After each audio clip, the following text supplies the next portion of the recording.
to go out of our way to deliver it to you there, but it has to be hard news versus changing what our news is to meet you and your expectations. I think that one of the things that's interesting here is particularly the headline business, because the truth is that people, I mean, we all know, if we're in the news business, we know the number of people who read beyond paragraph 3 is extraordinarily small. Yes. Right?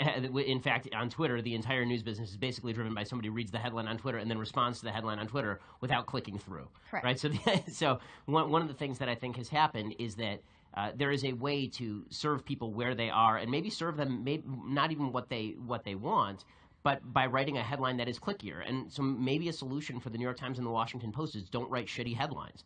I'm sorry, the New York Times is sort of famous for writing 3-line, horribly oblique headlines, and then they're shocked when nobody clicks on those things. And then they go to Facebook and they whine that somebody wrote a catchy headline and now it's got a bunch of clicks on it. Well, maybe if you didn't write such crappy headlines, Yes. people would click on your content. But as a reporter, you cringe. Like you're totally right. I will say there are times when I write a story that I think has a lot of importance, and then the headline looks totally different than when I submitted, and my editor says, because your headline was really boring, right? Like you need to engage the reader so that they read this really smart story. But you're so caught to wanting to be completely factual and completely perfect that you end up writing something that's really boring. That balance is such a hard thing to find. And I know you know that from the publishing landscape. It's not a right or a left wing or a middle ground thing. It's just the state of the publishing industry when people are inundated with so much. Trying to find a way that you can be truthful but get their attention is tough. Well, let's talk about that. If you think of the history of the news business, it wasn't that long ago when everyone got their news from the same few sources. On television, it was the 3 broadcast networks. In print, it was your local paper that mostly covered local stories, maybe picked up some AP syndicated articles. CNN came onto the scene and created the notion of 24-hour news, but it wasn't portrayed the way it is today. Fox came along in the 90s and allowed for a different perspective. But there hasn't been that much change over a very long period. And then over the last 10 years, there's been this massive explosion. And now there are so many, for lack of a better description, niche media brands that target more specific consumers who have more specific points of views. And that is a really good thing in a lot of ways. The downside to it is confirmation bias, the notion of people increasingly living in their bubble. If all they're doing is hearing the same narrative over and over again from the same outlet, and then sharing that narrative with their friends who feel the same way, you live in a world where everyone around you is talking about the same thing in the same way, and it makes you feel like everyone else must be then crazy for disagreeing with you. How does the notion of going from broad media to niche media and the inherent selection and confirmation biases therein, how does that play itself out going forward? Continue to get worse? Are we going to increasingly find ourselves in these bubbles, or will it open up a little bit? I think that one of the things that's going on is that and I sort of just disagree with this thing about the headlines. I view the news as like some unbelievable sprawling palace, and there's like this guided tour where you're only allowed to go to these 7 rooms, and you have to walk and follow the tour guide. And as soon as you break off of the tour, man, there's like crazy indoor waterfalls and mermaids, and everything is just unbelievable. Diamond chandeliers, and so I feel like you really have to work to make the news this boring. Like fundamentally, what did Hillary do wrong, and will she try again? Who cares? I don't care. You don't want her back. I don't want her back. Let's get somebody new. It doesn't have to be the same faces. I hear that Barack Obama and Hillary Clinton are like the most respected people in the country, 16 years in a row. This is preposterous. News is so fascinating. Women in Iran are tearing their hijabs off and saying we don't want to be run by clerics. And I just want to like stand up and cheer in my pajamas. And it's like I can barely find the news that wants to talk about this. And I've got, John Kerry telling me, or, Susan Rice, shh, it's the Iranian people's time. It's not our time to talk. Well, I don't know what that is, but that's some very weird, creepy stuff about narrative maintenance. And so, the news is fascinating. It sells itself. It's not that fundamentally it's difficult to find stories that are going to get people to buy papers. The problem is that the clearing price of news is not clearly a business. It may be so high that I wouldn't really pay for real news. Or, you have the forgotten innovation of gonzo, where the person interjects themselves so much in the story that you very clearly understand where they sort of, became influenced by the news rather than pretending to have this objective lens. And so my feeling is let's break off of the guided tour. Let's fundamentally start getting, I turned off Twitter during the Tahrir Square, I turned off regular news during the Tahrir Square demonstrations because I kept saying it was a revolution. I kept getting thrown out of Manhattan cocktail parties because it was only protests or unrest or demonstrations. It was a revolution because I was being controlled. It was an ally, and somehow the narrative of we have to support our ally had gone down to the level of fact. If you simply start looking at primary sources, even people tweeting in languages, 50% of the tweets are in a foreign language, you know it's not for you. It's not stage managed for you. Think of all the gory Pulitzer Prize winning photos that we had in Vietnam that are burned into all of our minds, and the fact that we don't now have them when we go into Iraq. Something has changed. And you have to begin to believe that the news is fascinating, sells itself. It's not about the headlines. It's about being in a staged, managed position where you're very carefully placed somewhere to see this small spectrum of all the beautiful and amazing and terrible things that are happening. What do you think? I mean, I feel like I am placed in this small little spectrum to explain all the beautiful things that are happening. I am covering the regulatory the intersection of legislation and regulation on media. So everything that comes from repatriation fees and taxes and all those sorts of things. And I will say you're 100% correct, and maybe this is a slight on my ability as a journalist, but sometimes it is difficult to get somebody to pay attention to a story about repatriation fees and taxes. And so we have to figure out a way that we can make it more colorful to your opinion, and sometimes that's the skill of the writer, and sometimes that's the skill of their resources. I will say, though, when it comes to sort of like how do we divide what's news versus what's opinion, we do something at Axios where we say our thought bubble. This is the first time in my life where I've had to write something and they want me to tell the audience what my thought bubble is on it. This is a very strange combination of news and opinion. I write an entire news article and then I give you 1 or 2 sentences about what I think about it. And I think that's a weird but interesting and effective way of separating news versus opinion. And the reason they want us to give that opinion is because they have me standing in this one little niche corner. They want me to tell the audience, okay, like from your perspective, somebody that lives and breathes this every single day, how does it look to you?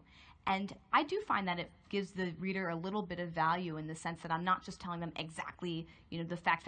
I do tell them a little bit like, hey, these are all the numbers, but by the way, you have to take these numbers with a grain of salt because it's an interesting technique. We'll see where we go with it. And I think that's great, especially because I think that's actually, you guys have your own business strategy, you don't need my help, but I think it's a great business strategy simply because I think that so much of the profit model is driven by personal brands.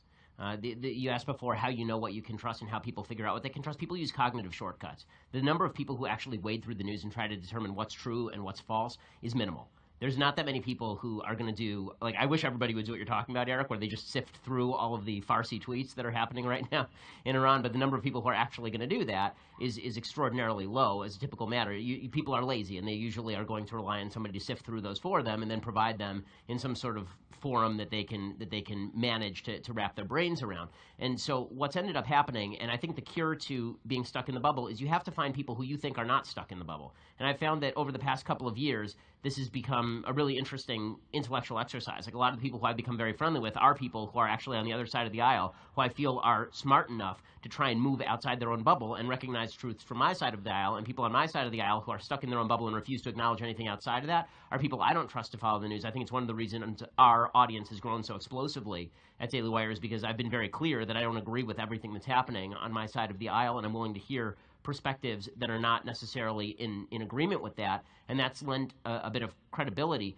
The same thing I think is true for a lot of the reporters who have gained a lot of prominence. People who are pretending that the New York Times is an institution where people are subscribing for the news are missing the point. People don't subscribe to the New York Times for the news. They subscribe for the editorial page in the same way that they subscribe to the Wall Street Journal for the editorial page. Nobody subscribes to the news because people think news is free, right? This is the biggest problem that a lot of websites face, is that it's an advertiser model for the most part, and if you're doing stuff that's not as clicky, like you're talking about, how do you make the advertising money? Now you're looking for subscriptions. Well, the only way you get subscriptions, we have a subscription business at Daily Wire, and we have an advertising model. The news is all free. Nothing's behind the paywall. The stuff that you get for the subscription is more of my personal perspective behind the paywall and that of some of our other opinion hosts.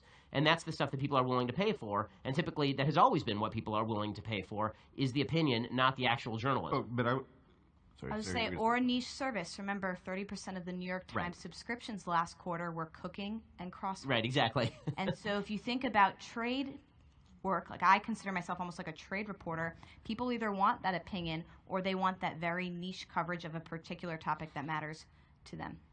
So, yeah, I'm really enjoying the disagreement. I don't think that's why you're getting paid, Ben. I think why you're getting paid is the same reason that other people are getting paid in your niche, who may not even put anything behind a paywall. Friends of mine are being paid for free content, and constantly run through the mud for sharing opinions that are off narrative. And people want to pay for this because they need to be hooked up to something that they recognize as a sense-making source. And you know, the proof of what you're saying is the fact that when Facebook tried its fake news algorithm, people were clicking more on the fake news. Yes, Right. we reported that. Right, exactly. You guys were on time. So the reason for that is because people feel like they are being told to shut up, and they feel like they're being silenced by big conglomerates. And so they feel like anybody who is now this is the danger. Because of the crackdown, people feel like anybody who is transgressive must be telling the truth.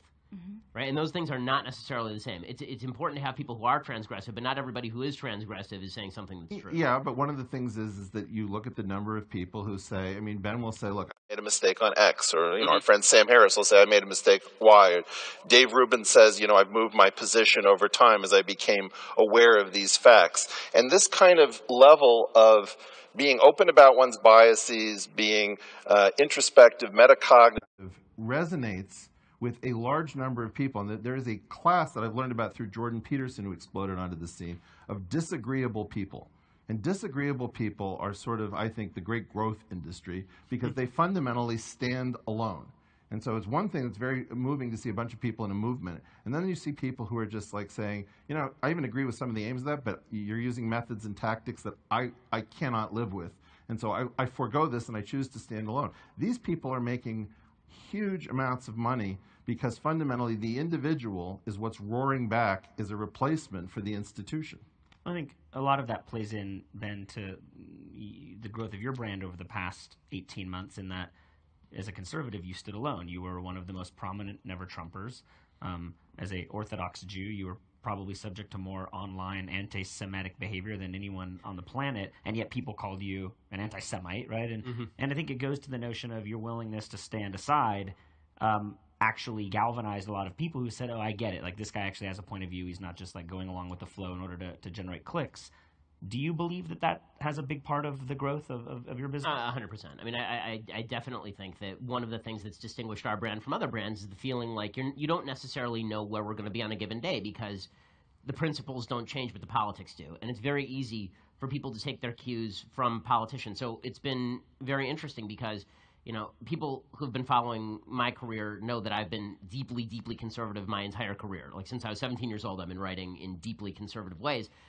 But during the last election cycle, I was really discomfited by the Trump campaign and a lot of the stuff that Trump was saying, and I was very obvious about this, and I was very clear about this, and I didn't back down on it.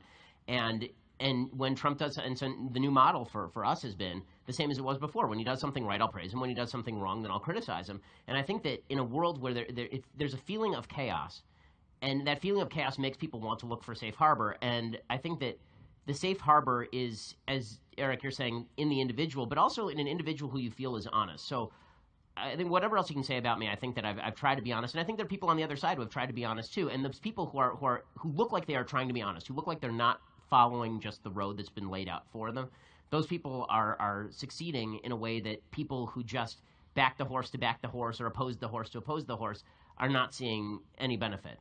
And so, I think that's where the future of the media is. I mean, I think that's even for individual reporters who feel like they're not necessarily beholden to the powers that be, and I hope that spreads. I mean, I've said to people, stop. I say this in speeches, and then of course it doesn't work. But I say, stop following the leader and start thinking for yourself. And when you do, then you're going to feel a lot more honest and clean about the news cycle. You don't have to wake up every morning with a pit in the bottom of your stomach, thinking the person you're invested in is going to fall, because you're no longer invested in that person. You're invested in yourself. Sarah, Axios does extraordinary reporting, but it feels like the role of and the job of investigative journalism, hard news, is getting much more difficult. Forever, that world has depended on there being a safe space for people willing to speak on background and whistleblowers and the notion of confidential sources who are protected and trusted. And that is very much now something that is being attacked. How do you guys address that? How do you address that at Axios? The notion of you need to go out and get the story, but sometimes you got to get the story by talking to people who want to, be nameless. I think that, it's an instinct thing. You have to know yourself and know the people you're talking to and apply any sort of context that you have as to, well, if they're not willing to go on the record, does that mean that their perspective is not something that they feel strongly enough about? Or you just have to kind of imply and take everything case by case. It really does come down to having experience, knowledge, and just kind of working with other people that you really trust and having a lot of conversations about it. There's no, when it comes to sort of peeling back a story, cut and dry way to do it at all. The one thing I will say is, we're seeing some headlines about, like for Michael Wolff's book. We're seeing some examples of people that thought that they were off the record, that it then turns out that they're on the record. I think getting to the truth takes a lot of different, tactics and conversations. But as a reporter, I think the most important thing for me is that I honor people who want to tell me something off the record or on background or on the record. And if I can't find a way to tell the best story through that source because they won't particularly come on the record, then I need to figure out another way.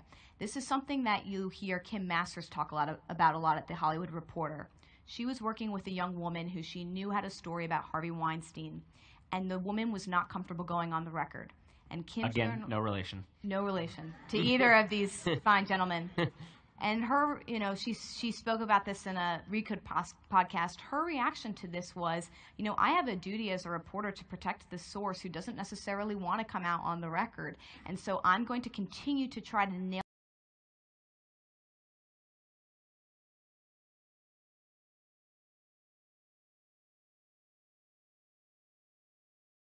you have to be, really sharp about honing your best editorial and personal judgment in every conversation and decision that you make. And you have to be honest. If you're going to tell somebody that you're not going to do something, you're going to do something, it's in my opinion that you should always be good for your word on that. Ben, as someone who is more from the opinion side, the reporter to report something in a certain way, which is why Michael Wolff's book really should have been called As Told by Steve Bannon. Because everything in there is basically Bannon just saying stuff, and then Michael Wolff not bothering to verify any of the anecdotes, and then him going on national TV and saying, if it feels true, it is true, which is just an insane standard of journalism. That's not journalism at all. You do have to look at the body of work that the reporter has performed. As you say, every reporter treats sources slightly differently in terms of what they're pushing the source to say. If that reporter has over and over printed stories from anonymous sources and the sources have been good, right, the stories keep panning out, then obviously you're going to treat them with more credibility than if it's somebody who just quotes an anonymous source who really is their best friend's mother. And because that's the other thing is that you do see this in less credible journalistic stories and sometimes more credible journalistic outlets where somebody will have a source and the source is not a great source, but the story is so good they want to run with it anyway.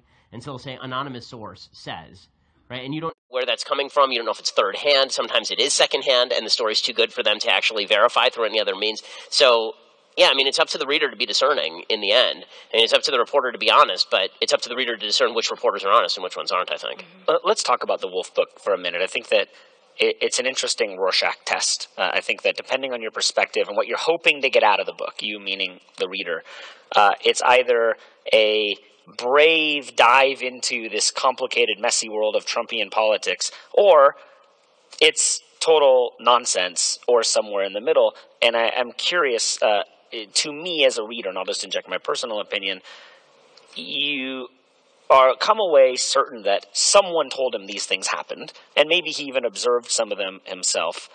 But there's so much in there that is wishy-washy at best that it tends to cloud a lot of what's written, and I'm curious how you feel. Well, number one, I think that what's hilarious about the reaction to the book is that it's basically making an argument that anyone who follows President Trump's Twitter feed can make. Right? Basically the argument is things are chaotic inside the White House. He's not a policy wonk. He speaks out of his butt a lot, and he doesn't really know what's going on. time. Like, I wasn't aware that this was a giant mystery. I think that everyone who voted for him basically knew this in 2016. This attempt to suggest that he is totally crazy in a different way, that he's suddenly suffering from early onset Alzheimer's, is a thinly veiled attempt to invoke some sort of 25th Amendment solution, which is insane in and of itself. The book I find to be, I think the best proof of what the book is something that has nothing to do with the book. There's a Twitter account called Pixelated Boat. I love this story so much, where Pixelated Boat wrote up a fake episode from Wolf's book, because Wolf's book does not distinguish between the stuff that he has seen personally, the stuff that he has heard off the record from people, the stuff that he has heard from Steve Bannon third hand, the stuff that is on there, like, doesn't distinguish any of this. It just tells it as though other from people, God's eye view, right? Other organizations clear reporting that is unattributed. There's some things in there that are directly taken from other people's reporting. And there's stuff that's blatantly wrong. I mean, there are a bunch of errors in the book as well. And so this guy, Pixelated Boat, put together a fake story from the book that he put out there as a parody. And the story was that President Trump was obsessed with gorillas and wanted his staff to put together the Gorilla Channel. And so his staff put together a 24-hour gorilla channel, which they had beamed into the White House, and all it was nature videos of gorillas. But President Trump didn't like that because there were too many shots of gorillas who were not fighting each other. So he insisted they cut out all the footage of all the gorillas not fighting. So all you had was 24 hours of gorillas fighting. And the president would sit in front of the screen and talk to the gorillas in an attempt to urge them to attack one another. And the report suggested that the president thought that the gorillas could hear him.